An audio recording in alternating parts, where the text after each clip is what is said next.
So as a doctor, this is a really exciting moment. NHS staff around the country at vaccination hubs such as this one we're here at today have been working tirelessly to make sure that we are prepared to commence vaccination on Tuesday. This feels like the beginning of the end, but of course it's a marathon, not a sprint, and it will take many months for us to vaccinate everybody who needs vaccination.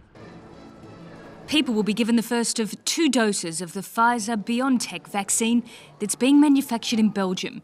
It has to be stored at -75 degrees Celsius. But the government hopes the AstraZeneca, Oxford and Moderna vaccines will also be approved soon.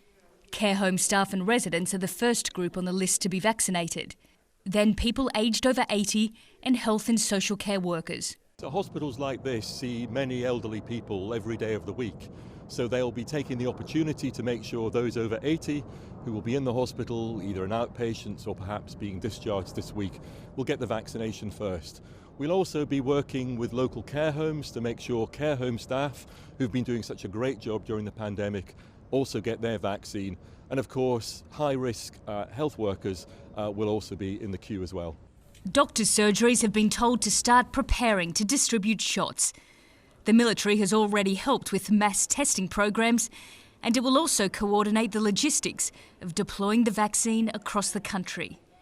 As for the impact of a potential no-deal Brexit, the government says if that happens, it won't affect its COVID-19 vaccination plans. Whatever the outcome, whatever the deal, that medicines and medical devices and vaccines reach anyone in all parts of the country in the same way without any interruption at all.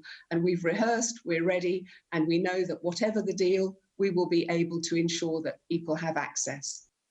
The British government is aiming to have 800,000 doses of the vaccine available this year.